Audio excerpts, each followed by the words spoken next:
Hello friends, welcome to GK mind game. ಪ್ರಶ್ನೆಗಳ ಸಂಪೂರ್ಣ ಮಾಹಿತಿಗಾಗಿ ವಿಡಿಯೋನ ಎಲ್ಲೂ ಸ್ಕಿಪ್ ಮಾಡದೆ ಕಂಪ್ಲೀಟಾಗಿ ನೋಡಿ. ಇವತ್ತಿನ ಪ್ರಶ್ನೆಗಳಲ್ಲಿ ಮೊದಲನೇ ಪ್ರಶ್ನೆ, ಬೆನ್ನ ಮೇಲೆ ಮಲಗುವುದರಿಂದಾಗುವ ಪರಿಣಾಮವೇನು? ಆಪ್ಷನ್ಸ್: ಎ ಗೊರಕೆ ನಿಯಂತ್ರಣ, ಬಿ ಗೊರಕೆ ಉಲ್ಬಣ, ಸಿ ಮೂಳೆ ನೋವು, ಡಿ ಉತ್ತಮ ರಕ್ತದ ಹರಿವು.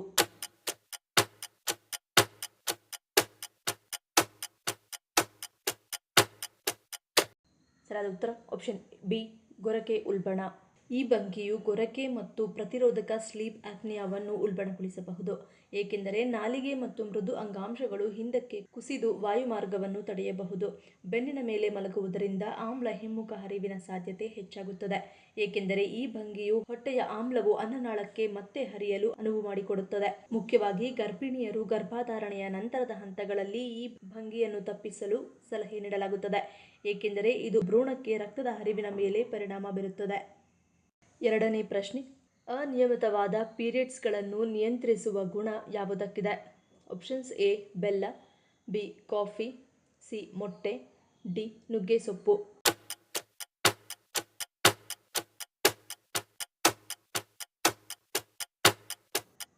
ಸರಿಯಾದ ಉತ್ತರ ಆಪ್ಷನ್ ಎ ಬೆಲ್ಲ. ಬೆಲ್ಲ ಮನೆಯಲ್ಲಿ ಅತ್ಯಂತ ಸುಲಭವಾಗಿ ದೊರೆಯುವ ವಸ್ತು. ಇದು ಮೂಲತಃ ತನ್ನ ಉಷ್ಣ ಸ್ವಭಾವಕ್ಕೆ ಹೆಸರುವಾಸಿಯಾಗಿದ್ದು ಶರೀರದಲ್ಲಿ ಉಷ್ಣತೆಯನ್ನು ಹರಡುತ್ತದೆ. ಹಾಗಾಗಿ ಬೆಲ್ಲವು ಚಳಿಗಾಲದಲ್ಲಿ ಆದ್ಯತೆಯ ಸಿಹಿಕಾರಕವಾದ ಖಾದ್ಯವಾಗಿ ಪ್ರಸಿದ್ಧ. ಹಲವು ಅಧ್ಯಯನಗಳ ಪ್ರಕಾರ ಬೆಲ್ಲದ ನಿಯಮಿತ ಸೇವನೆಯಿಂದ ಅನಿಯಮಿತವಾದ ಪೀರಿಯಡ್ಸ್ಗಳನ್ನು ನಿಯಂತ್ರಿಸಬಹುದು. ಉಷ್ಣಮಯವಾಗಿರುವುದರಿಂದ ಇದು ಬೇಗನೆ ಋತುಸ್ರಾವ ಉಂಟಾಗುವಂತೆ ಮಾಡಲು ಸಹಕರಿಸುತ್ತದೆ. ಪೋಷಕಾಂಶಗಳಿಂದ ಸಮೃದ್ಧವಾಗಿರುವ ಬೆಲ್ಲವು ಮುಟ್ಟಿನ ಸಂದರ್ಭದಲ್ಲಿ ಸೆಳೆತವನ್ನು ಕಡಿಮೆ ಮಾಡಿಸುತ್ತದೆ ಎಂದು ಕೂಡ ಹೇಳಲಾಗುತ್ತದೆ. ಮೂರನೇ ಪ್ರಶ್ನೆ, ಮಣ್ಣಿನ ಪಾತ್ರೆಗಳನ್ನು ಮನೆಯ ಯಾವ ದಿಕ್ಕಿನಲ್ಲಿ ಇಡಬೇಕು ಎನ್ನುತ್ತಾರೆ? ಆಪ್ಷನ್ಸ್: ಎ ನೈಋತ್ಯ, ಬಿ ಆಗ್ನೇಯ, ಸಿ ಈಶಾನ್ಯ, ಡಿ ವಾಯುವ್ಯ.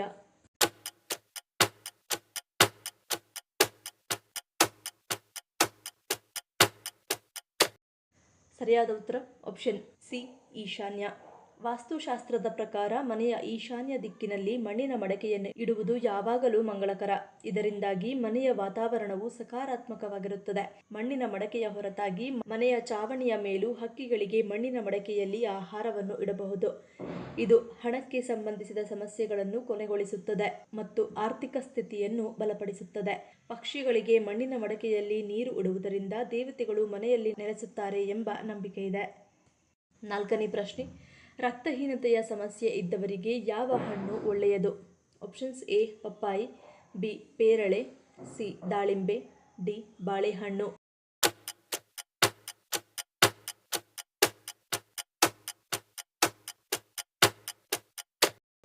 ಸರಿಯಾದ ಉತ್ತರ ಆಪ್ಷನ್ ಸಿ ಮತ್ತು ಡಿ. ದೇಹದಲ್ಲಿ ಕಬ್ಬಿಣದ ಅಂಶ ಹೆಚ್ಚಿಸಲು ಬಾಳೆಹಣ್ಣು ಕೂಡ ಉತ್ತಮ. ಇದು ಹಿಮೋಗ್ಲೋಬಿನ್ ಉತ್ಪಾದನೆ ಹೆಚ್ಚಿಸುತ್ತದೆ. ಬಾಳೆಹಣ್ಣು ಕೆಂಪು ರಕ್ತ ಕಣಗಳನ್ನು ಉತ್ಪಾದಿಸಲು ಅಗತ್ಯವಾದ ಬಿ ಕಾಂಪ್ಲೆಕ್ಸ್ ವಿಟಮಿನ್ ಆದ ಫೋಲಿಕ್ ಆಮ್ಲದ ಉತ್ತಮ ಮೂಲವೂ ಆಗಿದೆ. ಇನ್ನು ರಕ್ತದ ಕಣಗಳನ್ನು ಹೆಚ್ಚಿಸಲು ದಾಳಿಂಬೆ ಉತ್ತಮ. ಇದರಲ್ಲಿ ವಿಟಮಿನ್ ಎ, ಸಿ, ಇ ಮತ್ತು ಕಬ್ಬಿಣದ ಅಂಶ ಸಮೃದ್ಧವಾಗಿದೆ. ಇದರಲ್ಲಿರುವ ಆಸ್ಕೋರ್ಬಿಕ್ ಆಮ್ಲ ಕಬ್ಬಿಣದಾಂಶವನ್ನು ಹೆಚ್ಚಿಸಿ ರಕ್ತ ಕಣಗಳನ್ನು ನಿಯಂತ್ರಿಸಲು ನೆರವಾಗುತ್ತದೆ. ಐದನೇ ಪ್ರಶ್ನೆ, ಭಾರತದ ಷೇರು ಮಾರುಕಟ್ಟೆ ಯಾವ ರಾಜ್ಯದಲ್ಲಿದೆ? Options: A Karnataka, B Delhi, C Maharashtra, D Kolkata.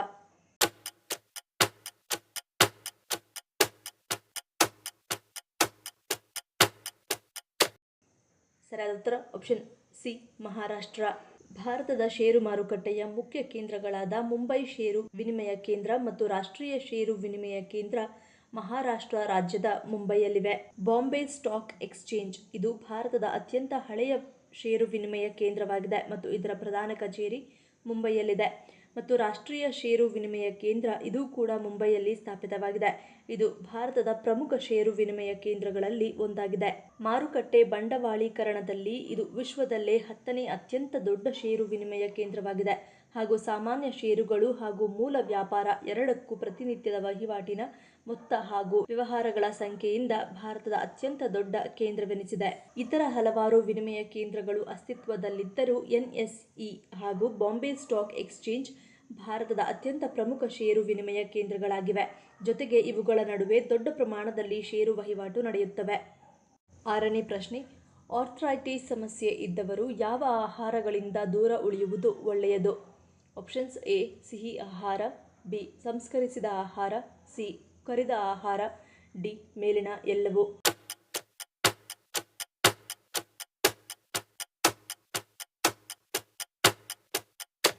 ಸರಿಯಾದ ಉತ್ತರ ಆಪ್ಷನ್ ಡಿ ಮೇಲಿನ ಎಲ್ಲವೂ. ಕರಿದ ಆಹಾರಗಳು ಉರಿಯೂತದ ಸ್ವಭಾವವನ್ನು ಹೊಂದಿದ್ದು ಇವುಗಳು ಸಂಧಿವಾತದ ಲಕ್ಷಣಗಳನ್ನು ಉಲ್ಬಣಿಸಬಹುದು. ಹೀಗೆ ಡೀಪ್ ಫ್ರೈ ಮಾಡಿದ ಆಹಾರಗಳಲ್ಲಿ ಒಮೆಗಾ 6 ಕೊಬ್ಬಿನಾಮ್ಲಗಳು ಅಧಿಕವಾಗಿರುತ್ತದೆ. ಸಂಧಿವಾತಕ್ಕೆ ಇದು ಒಳ್ಳೆಯದಲ್ಲ. ಅಧಿಕ ಸಂಸ್ಕರಿಸಿದ ಆಹಾರಗಳಾದ ಸಿದ್ಧ ಉಪಹಾರ ಧಾನ್ಯಗಳು, ಜಂಕ್ ಫುಡ್ಗಳು, ಜ್ಯೂಸ್ ಸೇರಿ ಹಲವು ಆಹಾರಗಳಿಂದ ದೂರವಿರುವುದು ಉತ್ತಮ. ಇಂತಹ ಅಧಿಕ ಸಕ್ಕರೆಯುಕ್ತ ಆಹಾರಗಳನ್ನು ಸೇವಿಸುವುದರಿಂದ ಕೀಲುಗಳಲ್ಲಿ ಉರಿಯೂತ ಹೆಚ್ಚಾಗಬಹುದು. ಹೆಚ್ಚುವರಿಯಾಗಿ ಸೇರಿಸಿದ ಸಕ್ಕರೆಯುಕ್ತ ಆಹಾರಗಳಿಂದ ದೂರ ಇರುವುದು ಒಳ್ಳೆಯದು. ಚಾಕ್ಲೇಟ್, ಕ್ಯಾಂಡಿಗಳು, ಜ್ಯೂಸ್, ತಂಪು ಪಾನೀಯ ಹೀಗೆ ಸಾಕಷ್ಟು ಪದಾರ್ಥಗಳಿಗೆ ಸಕ್ಕರೆಯನ್ನು ಸೇರಿಸಲಾಗುತ್ತದೆ. ಸಂಧಿವಾತವುಳ್ಳವರಿಗೆ ಈ ಆಹಾರಗಳು ಉತ್ತಮವಲ್ಲ. 7ನೇ ಪ್ರಶ್ನೆ, ದಂತಕುಳಿ ಸಮಸ್ಯೆಯಿಂದ ಪರಿಹಾರವನ್ನು ಪಡೆಯಲು ಯಾವುದನ್ನು ಸೇವಿಸಬೇಕು? ಆಪ್ಷನ್ಸ್ ಎ ಅನಾನಸ್, ಬಿ ಅಡಿಕೆ, ಸಿ ಜೀರಿಗೆ, ಡಿ ಟಾಟಿನಿಂಗು.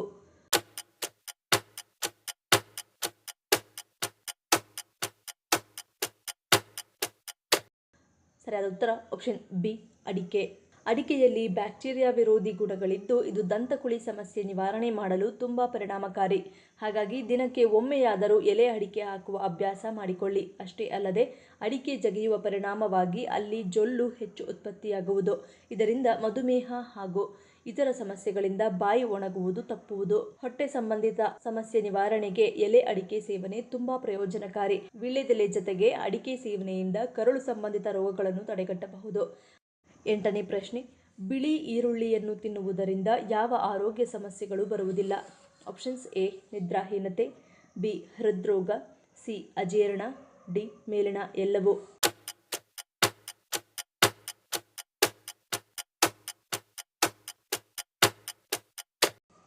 ಸರಿಯಾದ ಉತ್ತರ ಆಪ್ಷನ್ ಡಿ ಮೇಲಿನ ಎಲ್ಲವೂ.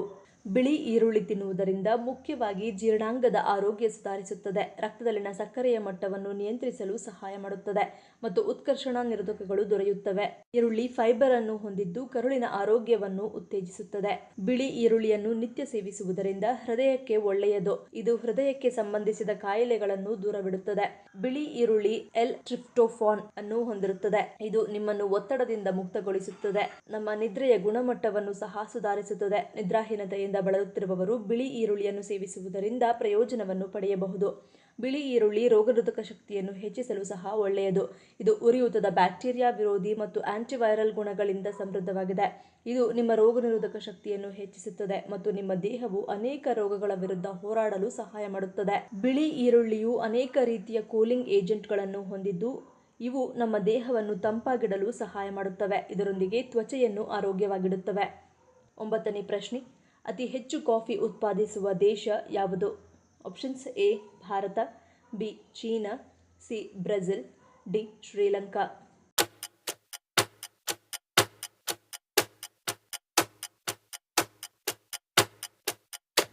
ಸರಿಯಾದ ಉತ್ತರ ಆಪ್ಷನ್ ಸಿ ಬ್ರೆಜಿಲ್. ಬ್ರೆಜಿಲ್ ವಿಶ್ವದಲ್ಲೇ ಅತಿ ಹೆಚ್ಚು ಕಾಫಿ ಉತ್ಪಾದಿಸುವ ದೇಶ. 150 ವರ್ಷಗಳಿಗೂ ಹೆಚ್ಚು ಕಾಲ ಜಾಗತಿಕ ಕಾಫಿ ಉತ್ಪಾದನೆಯಲ್ಲಿ ಇದು ಪ್ರಬಲ ನಾಯಕನಾಗಿದೆ. ಇದು ವಾರ್ಷಿಕವಾಗಿ 2.6 ಮಿಲಿಯನ್ ಮೆಟ್ರಿಕ್ ಟನ್ಗಳಿಗಿಂತ ಹೆಚ್ಚು ಉತ್ಪಾದಿಸುತ್ತದೆ. ಇದು ವಿಶ್ವದ ಒಟ್ಟು ಕಾಫಿ ಉತ್ಪಾದನೆಯ 30%ಗಿಂತ ಹೆಚ್ಚು. ಈ ಹೆಚ್ಚಿನ ಪ್ರಮಾಣವು ಬ್ರೆಜಿಲ್ನ ವೈವಿಧ್ಯಮಯ ಭೂಪ್ರದೇಶಗಳಲ್ಲಿ ಕಾಫಿ ಕೃಷಿಗೆ ಹೆಚ್ಚು ಸೂಕ್ತವಾದ ಅತ್ಯುತ್ತಮ ಹವಾಮಾನ ಪರಿಸ್ಥಿತಿಗಳಿಂದಾಗಿ. ಈ ಪ್ರಶ್ನೆಗಳಲ್ಲಿ ನೀವು ಎಷ್ಟು ಪ್ರಶ್ನೆಗಳಿಗೆ ಸರಿ ಉತ್ತರವನ್ನು ಕೊಟ್ಟರಿ ಅನ್ನೋದನ್ನು ಕಮೆಂಟ್ ಮಾಡಿ ತಿಳಿಸಿ. ಈ ವಿಡಿಯೋ ನಿಮಗೆ ಇಷ್ಟ ಆಗಿದ್ರೆ ಮರಿದೇ ಲೈಕ್ ಮಾಡಿ, ಶೇರ್ ಮಾಡಿ, ಸಬ್ಸ್ಕ್ರೈಬ್ ಮಾಡಿ. ನನ್ನ ಚಾನಲ್ನ ಇನ್ನೂ ಸಬ್ಸ್ಕ್ರೈಬ್ ಮಾಡಿದೆ ಹಾಗೆ ವಿಡಿಯೋಸ್ ನೋಡ್ತಿದ್ರೆ ಪ್ಲೀಸ್ ಸಬ್ಸ್ಕ್ರೈಬ್ ಮಾಡಿ, ಸಪೋರ್ಟ್ ಮಾಡಿ. ಮತ್ತೊಂದು ಇಂಟ್ರೆಸ್ಟಿಂಗ್ ವಿಡಿಯೋದೊಂದಿಗೆ ಸಿಗ್ತೀನಿ. Until love you all, take care.